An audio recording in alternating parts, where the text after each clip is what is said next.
Hey MDK2 fans, I just finished working on the first version of my upscale mod for the PS2 version of MDK2, MDK2 Armageddon.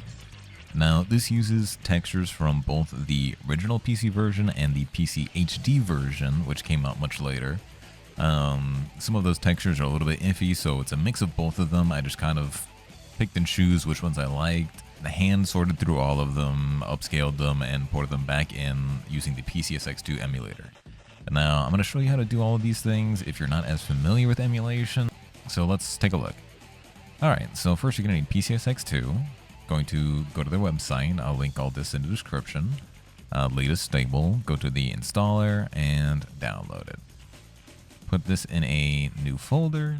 Just drag that PCSX2 from your downloads. I know you can't see it, but I'm just dragging it from my downloads folder. Go ahead and run it. And depending on how you want to do this, you'll probably just want to do the standard installation, but for this one I'm doing portable because I already have one, and I'm going to just send this to the folder that I have on my desktop. If I can find it. There we are. Alright. Just click next, create a desktop shortcut if you want ease of access to it.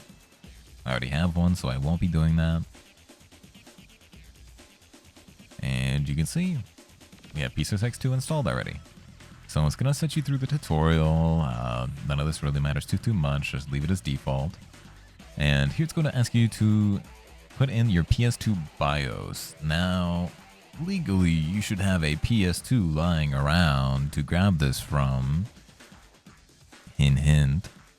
And you're going to grab it from your handy dandy archive that you grabbed from your real PS2 that you uploaded, definitely. Now this will also be in the description.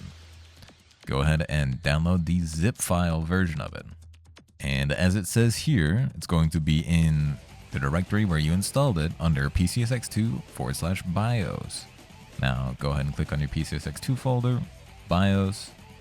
Open up that zip file, and it's going to have the BIOS files for all types of PS2s. Now, you only need a handful of these, maybe even just one, but just go ahead and put them all in there. Better safe than sorry. Hit refresh. Go ahead and just grab USA for myself. Now, this is going to ask you where you have all of your ISO files for the PS2. Now, you're also going to go ahead and grab your handy dandy copy of MDK2 Armageddon off of Archive, the archive that you definitely uploaded yourself, that you ripped from your PS2. And I do actually have a copy of this, and you'll find this by going to the ROMs mega thread, going to the Sony section, finding the PlayStation 2, and going to the part 1 of M. You click on the link. MDK2 Armageddon is right at the top.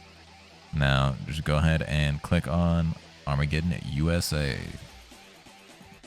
Alright, so this is going to take you to where you installed your game to. So, if you're using PCSX2 for other games, just drag that ISO folder into wherever you're already keeping your games. But if not, if you're just playing this for MDK, just go ahead and make a new folder and open up that MDK2 file and drag it on in. You can call this games, whatever makes the most sense to you. Now we're going to add it as the directory. Go to our desktop. Click on games.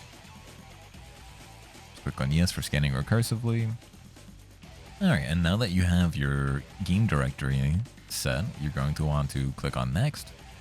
And for your controller port, click automatic mapping, and whatever controller you have installed or plugged in right now is going to show up here now. So we're going to automatic map to my DualSense PS5 controller. Your setup is complete, and it will boot. So now that we have that set up, what we're going to do is go to emulation. Make sure that our EE cycle rate is set to 300. Go to our graphics, change your aspect ratio if you really want. You can apply widescreen patches.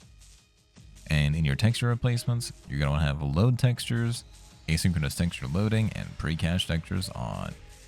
If you don't have pre-cache textures on, then it's going to have pop-in on the textures as it loads the new ones in.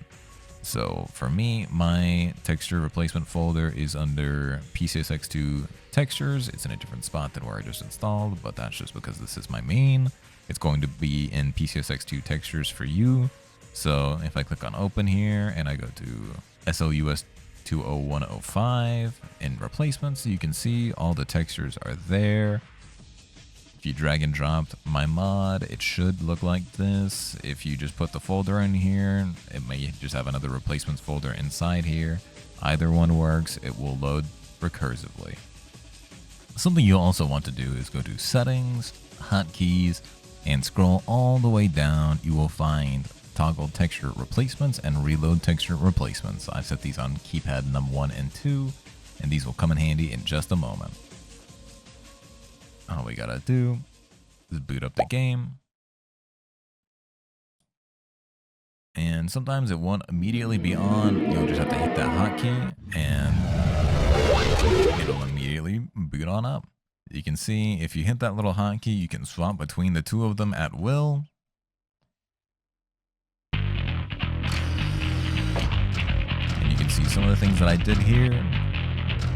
Some new icons. Checking the controller layout, I swapped it for a DualSense, but that's what I use. I turn that guy down for now so you can hear me.